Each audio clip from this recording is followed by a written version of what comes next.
Sir Balayya Babu తనయుడు movie update గురించి చెప్పండి. మోక్షజ్ఞ మూవీ గురించి అసలు ప్లాన్స్ ఏమైనా వాళ్ళు ఉన్నాయా? ఫిబ్రవరిలో స్టార్ట్ చేసుకుంటారమ్మా. సినిమా స్టార్ట్ చేసుకుని ఫిబ్రవరిలో ఇది చేసుకుని తర్వాత ఒక 2 షెడ్యూల్ అయిన తర్వాత ఎప్పుడో పబ్లిక్కి వచ్చి అప్పుడు అనౌన్స్ చేసుకుంటారు.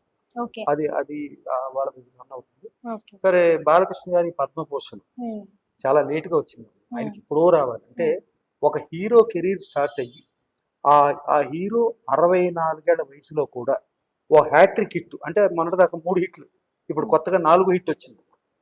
4 హిట్లు ఉండి అలాంటి వ్యక్తి 3 సార్లు ఎమ్మెల్యేగా కంటెస్ట్ చేసి సేమ్ కాన్స్టిట్యున్సీ మారకుండా ఫస్ట్ కంటెస్ట్ చేసిన 2014 కంటే 19 మెజార్టీ పెంచుకుని 19 కంటే 24 మెజార్టీ పెంచుకుని అంటే ఫస్ట్ మొన్న 19లో 23 మంది టీడీపీలో వాళ్ళు గెలిస్తే టీడీపీలో ఇంక్లూడింగ్ చంద్రబాబు నాయుడు ప్రతి కాన్స్టిట్యున్సీలో మెజార్టీలు తగ్గినాయి, కానీ ఒక్క బాలకృష్ణ గారి కాన్స్టిట్యున్సీలో మెజార్టీ పెరిగింది.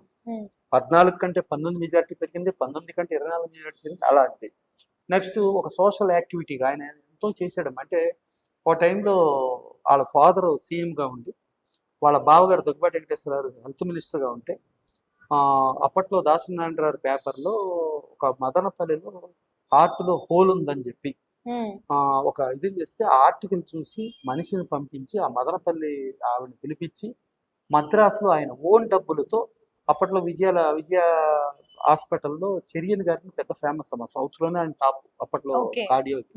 ఆయన ఆపరేషన్ చేపించి పంపించారు. ఆ అమ్మాయి ఇప్పుడు హ్యాపీగా టీచర్ చూసుకుంటూ ఆవిడ కూడా పెళ్ళి పిల్లల్ని చేసుకుని అట్లాంటివి ఎన్నో చేశాడు. అంటే ఆయన ఒక సెకండ్లో రామారావు ఫోన్ చేసి మీరు సీఎం రిలీఫ్ ఫండ్ నుంచి చూసి ఏదో చేయండి అన్నా, లేకపోతే దగ్గుబాటి వెంకటేశ్వర హెల్త్ మినిస్టర్ చేయమన్నా చేయొచ్చు.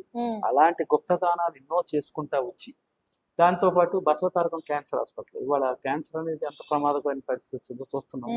ఇవాళ బసవతారకం హాస్పిటల్లో వెరీ రీజనబుల్గా డబ్బులు తీసుకుని బయట ₹1 ఖర్చు అనుకుంటే బసవతారకంలో కేవలం 20 పైసల రేంజ్లోనే ఖర్చు అవుతూ ఒక అద్భుతమైన ట్రీట్మెంట్ చేసుకుంటూ బసవతారకం క్యాన్సర్ హాస్పిటల్ అంటే వాళ్ళ మదరు క్యాన్సర్తో చనిపోయినందుకు ఆవిడ గుర్తుగా క్యాన్సర్ ఇంకెవరికి క్యాన్సర్ బాధితులు అవ్వకూడదని దగ్గర ఒక మంచి మోటివ్తో వాళ్ళు ఎన్టీ రామారావు బసవతారకం హాస్పిటల్ చేసి అటు సర్వీస్ చేస్తూ ప్లస్ ఈవెన్ హిందూపురం కూడా ఎన్ని పంపించి ఎక్విప్మెంట్లు పంపించి ఎన్ని చేస్తూ ఒక పక్కన సోషల్ సర్వీస్, ఒక పక్కన మెడికల్ సర్వీసెస్, ఒక పక్కన హీరో, ఒక పక్కన పొలిటికల్, ఇలా అన్ని యాంగిల్స్లోనూ ఉన్న వ్యక్తి ప్రపంచంలో ఏ హీరో లేడు. Is the one and only hero.